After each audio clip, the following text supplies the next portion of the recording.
இந்த மாதிரி சூப்பரான மார்பிள் கேக் பண்ணுறதுக்கு sugar 200 gram, cake gel 10 gram, மைதா 200 கிராம், எண்ணெய் 46 கிராம் எடுத்துருக்கேன் இப்போதைக்கு, முட்டை 6 முட்டை. பொறுமையாக இந்த மாதிரி எந்த ஓடும் இல்லாத பார்த்து உடச்சிக்கோங்க. மஞ்சள் ஒயிட்டு இது ரெண்டும் பிரிக்க வேண்டியதில்லை, இதில் அப்படியே நீங்கள் போட்டிங்கன்னா போதும். இதுக்கு மேலே நீங்கள் மிக்ஸ் பண்ணுறதுல தான் இருக்குது இது எவ்வளோ ஃப்ளஃபியாக வருதுன்றது. சர்க்கரையை நான் பவுடரே பண்ணல, அந்த சர்க்கரையை ஃபுல்லாகவே அப்படியே போட்டு கொஞ்சம் கொஞ்சமாக அது கரையிற வரைக்குமே நல்லா பீட் பண்ணணும் எக்கை. இந்த எக்கு பீட் ஆகி ஒயிட் கலர் ஆகிடும், நீங்கள் பார்த்தீங்கன்னா தெரியும். இதை விட இன்னும் நல்லா ஃப்ளஃபியாக ஒயிட்டிஷாக ஆகும். அது ஆனதுக்கப்புறம் தான் நம்ம இதில் மைதா மாவை ஆட் பண்ண போகிறோம். 200 கிராம் இப்போ கொஞ்சம் கொஞ்சமாக ஆட் பண்ண போகிறோம். இது வந்து 2 கலருக்கான பேட்டர். இதை வந்து 2 பார்ட்டாக பிரித்து தான் நம்ம எண்ணெய் சேர்க்க போகிறோம். அதனால தான் கம்மியாக 46 கிராம்ஸ் எடுத்து வச்சுருக்கேன் எண்ணெய். ஃபர்ஸ்ட் இந்த மைதா மாவை போட்டு கலந்துக்கலாம். கலந்ததுக்கப்புறம் கேக் ஜெல் இந்த மாதிரி அங்கங்கே ஸ்ப்ரிங்கிள் பண்ணுற மாதிரி போட்டுக்கலாம். இது போட்டால் கொஞ்சம் ஸ்டெபிளைசர் ஆகும். நெக்ஸ்ட் டே நீங்கள் வச்சிங்கனாலும் இந்த டீ கேக் வந்து அப்படியே நல்லா மாய்ஸ்சராகவே இருக்கும். அதனால தான் கேக் ஜெல் யூஸ் பண்ணுறோம். நீங்கள் வீட்டில் பண்ணுறீங்கன்னா இதை விட்டுட்டு கூட பண்ணலாம், பிரச்சனை இல்லை. பட் நெக்ஸ்ட் டேக்கு கொஞ்சம் ஹார்டன் ஆகிற மாதிரி இருக்கும் கேக்கு. இது நாங்கள் கடைக்கு கொடுக்கறதுனால இந்த மாதிரி பண்ணிகிட்ருக்கோம். இதை நல்லா பிளெண்ட் பண்ணிவிட்டு இந்த மாதிரி இந்த பேட்டரை இப்போ 2ஆக பிரிச்சுட்டு இதில் ஒன்றுத்தில் சாக்லேட் ஃப்ளேவரும் ஒன்றுத்தில் வெனிலா ஃப்ளேவரும் மிக்ஸ் பண்ண போகிறோம் மார்பிள் கேக்காக. இப்போ இதில் ஃபஸ்ட்டு எண்ணெய் கலந்துக்கிறோம், ஒரு half ஆஃப் த பேட்டரில் 46 கிராம்ஸ். அண்ட் அதோட வனிலா எசன்ஸ் கொஞ்சமாக ஊற்றுறேன்.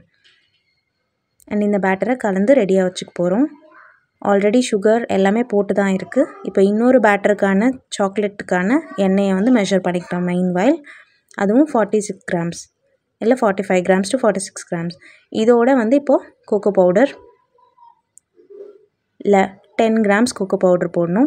இந்த கோகோ பவுடரும் எண்ணெயும் மிக்ஸ் பண்ணிவிட்டு பேஸ்ட் மாதிரி கலக்கிக்கணும். இதோட சாக்லேட் சிரப், சாக்லேட் எசன்ஸ் கலந்துட்டு இப்போ அந்த மிச்சம் வச்சுருக்க இன்னொரு பேட்டரில் இந்த சாக்லேட் மிக்ஸை மிக்ஸ் பண்ணிடுறோம்.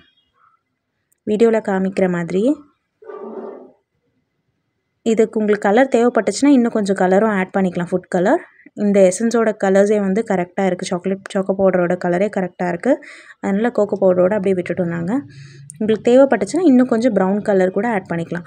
இதில் காமிக்கிற மாதிரி ஊற்றினா தான் உங்களுக்கு மார்பிள் கேக் அந்த டிசைன் வரும் கரெக்டாக. ஒரு கரண்டி ஒயிட் கலர் வெனிலா அது ஊற்றுனீங்கன்னா இன்னொரு கரண்டி சாக்லேட் ஊற்றணும். இந்த மாதிரி லேயர் பை லேயர் ஊற்றினா தான் உங்களுக்கு அந்த கேக் டிசைன் பார்க்குறதுக்கு சூப்பராக மார்பிள் எஃபெக்டில் இருக்கும். நீங்கள் ஒரே லைனாக ஊற்றிட்டிங்கன்னா டபுள் கலராக ஆகிடுமே தவிர உங்களுக்கு டிசைன்ஸ் வராது கிளியராக. ஸோ இந்த மாதிரி பொறுமையாக ஒன்று பின்னாடி ஒன்று ரெண்டுத்தையும் ஊற்றிட்டே இருக்கணும் டில் பேட்டர் முடிகிற வரைக்கும்.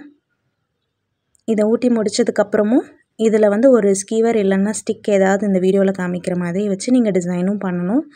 அப்போ தான் உங்களுக்கு அந்த வேவியான எஃபெக்ட் வரும். இந்த கேக் 2 ஃப்ளேவர்லேயும் இருக்கும். ஒரு பக்கம் வெனிலா ஃப்ளேவரும் இருக்கும், இன்னொரு அந்த ப்ரௌன் கலர் வந்து சாக்லேட் ஃப்ளேவரோடையும் சூப்பராக இருக்கும். இந்த மாதிரி ஜிக்ஸாக்காக லைன்ஸ் போட்டிங்கன்னா உங்களுக்கு அந்த வேவி மார்பிள் பேட்டர்ன் வந்துடும். அவ்வளோதான், நம்ம பேட்டர் ரெடி ஆகிடுச்சு பேக் பண்ணுறதுக்கு. ஆல்ரெடி அவனை 180 டிகிரி செல்சியஸில் 10 மினிட்ஸ் ப்ரீ ஹீட் பண்ணியிருக்கோம்.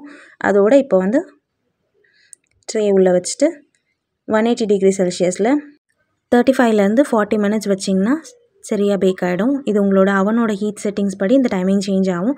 எவ்வளோ சூப்பர் ஸ்பாஞ்சியாக இருக்குது பாருங்கள், அவ்வளோ மாய்ஸ்ட்டாக இருக்கும். 3 டேஸ்க்கு நீங்கள் வெளியில் வச்சாலும் ஒன்றும் ஆகாது. ட்ரை பண்ணி பாருங்கள் நீங்களும். இன்க்ரீடியன்ட்ஸ் லாஸ்ட்டாக அட்டாச் பண்ணியிருக்கேன். தேங்க்யூ ஃபார் வாட்சிங்.